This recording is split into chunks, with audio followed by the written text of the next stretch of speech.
بسم اللہ الرحمن الرحیم۔ کل گزشتہ ذکر کیا گیا تھا کہ بچوں کی 3 قسمیں ہیں، ان میں سے ایک کو مسجد میں لانا جائز نہیں، ایک کو مسجد میں نہ لانا چاہیے اور ایک کو مسجد میں نہ لانا بہتر ہے۔ اب جن بچوں کو مسجد میں لا سکتے ہیں، لانا جائز ہے، ان کو جماعت میں کہاں کھڑا کرنا چاہیے، اس کی تفصیل کچھ اس طرح ہے۔ نابالغ بچوں کے بارے میں اصل حکم یہ ہے کہ اگر صرف ایک ہی نابالغ بچہ ہو تو اس کو بالغ مردوں کے ساتھ ان کی صف میں ہی کھڑا کیا جائے اور اس میں کوئی کراہت نہیں۔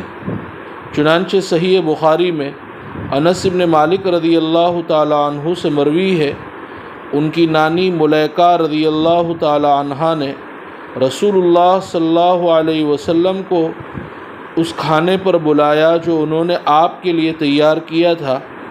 آپ نے اس میں سے تناول فرمایا، پھر آپ صلی اللہ علیہ وسلم نے ارشاد فرمایا، چلو اٹھو میں تمہیں نماز پڑھا دوں۔ حضرت انس رضی اللہ تعالیٰ عنہ فرماتے ہیں، پس رسول اللہ صلی اللہ علیہ وسلم کھڑے ہوئے، میں نے اور یتیم بچے نے آپ کے پیچھے صف بنائی اور بڑی بی ملیکہ نے ہمارے پیچھے صف بنائی۔ رسول اللہ صلی اللہ علیہ وسلم نے ہم کو 2 رکعت پڑھائی۔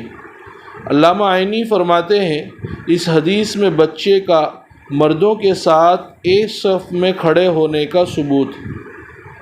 نیز علامہ ابن نجیم مصری فرماتے ہیں، یہ روایت تقاضا کرتی ہے کہ ایک بچہ مردوں کی صف سے الگ کھڑا نہیں ہوگا بلکہ مردوں کی صف میں داخل ہوگا، اور اگر نابالغ لڑکے ایک سے زائد ہوں تو ان کی الگ صف مردوں کی صف کے پیچھے ہونا چاہیے۔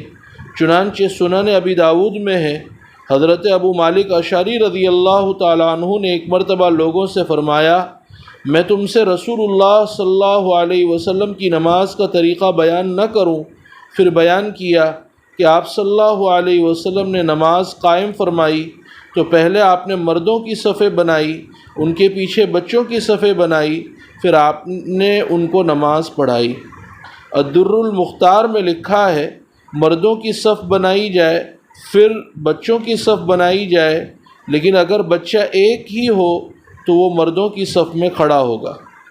نابالغ لڑکوں کے ایک سے زیادہ ہونے کی صورت میں مردوں کی صف کے پیچھے ان کی الگ صف بنانے کا حکم بطور سنت یا استحباب کے ہے، بطور وجوب کے نہیں۔ بعض لوگ اس موقع پر ایک غلطی کرتے ہیں، اور وہ یہ کہ نماز شروع ہونے کے بعد جب وہ لوگ مسجد میں آتے ہیں اور صف میں شامل ہوتے ہیں اور بچوں کو صف میں کھڑا دیکھتے ہیں تو ان کا طرز عمل یہ ہوتا ہے کہ وہ بچوں کو پیچھے کر دیتے ہیں، بسا اوقات کان سے پکڑ کر یا دونوں ہاتھوں سے۔ اکثر مساجد میں آپ کو یہ تماشا نظر آئے گا۔ اب جو شخص بھی آ رہا ہے وہ یہ عمل کر رہا ہے۔ فرض کریں کہ اگر بچہ جماعت کھڑی ہونے کے وقت ابتدائی صفوں میں تھا تو سلام کے وقت وہ آخری صفوں میں پہنچ جاتا ہے، اس لیے کہ ہمارے یہاں عموماً جماعت کھڑی ہوتے وقت نمازی تھوڑے ہوتے ہیں اور اکثریت بعد میں آنے والوں کی ہوتی ہے۔ اب جو بھی بعد میں آتا ہے وہ بچوں کو پچھلی صف میں دھکیل دیتا ہے اور خود ان کی جگہ کھڑا ہو جاتا ہے، اور ذہنوں میں یہ بات بیٹھی ہوئی ہے کہ بچوں کے برابر میں کھڑے ہونے سے نماز نہیں ہوتی۔ یہ بات بالکل غلط ہے۔ ذہن کو اس سے بالکل صاف کر لینا چاہیے۔ جب بچہ اپنی صحیح جگہ پر کھڑا ہوا ہے تو اس کی جگہ سے ہٹانا جائز نہیں۔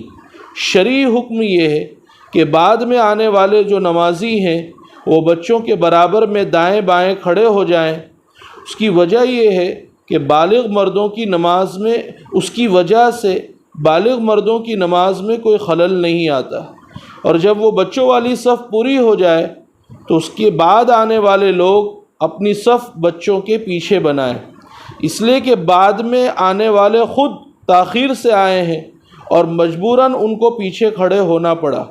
اب بچوں کو پیچھے ہٹانا اور خود ان کی جگہ کھڑے ہو جانا درست نہیں ہے۔ مردوں اور بچوں کی مذکورہ ترتیب جماعت کے شروع میں ہے، نماز شروع ہو جانے کے بعد نہیں۔ اس لیے جماعت شروع ہو جانے کے بعد جس صف میں جگہ ملے وہیں شامل ہو جانا چاہیے۔ دوران جماعت مردوں کی صفیں پر کرنے کے لیے بچوں کے آگے سے گزرنا درست ہے۔ ایسی صورت میں گزرنے والا گنہگار نہیں، کیونکہ وہ شرعی ضرورت سے ایسا کر رہا ہے۔ نیز بچوں کی صف درمیان سے چیر کر مردوں کی صف میں کو پورا کرنا اور ملنا بھی درست ہے، اس میں کوئی حرج نہیں۔ لیکن اس میں کچھ تفصیل اور بھی ہے جو انشاءاللہ آئندہ ذکر کی جائے گی۔ اللہ تعالی ہمیں ان مسائل کو سمجھ کر ان پر عمل پیرا ہونے کی توفیق عطا فرمائے۔ سبحان اللہ بحمدہ، سبحانک اللہم و بحمدک، ونشہد ان لا الہ الا انت، نستغفرک ونتوب الیک۔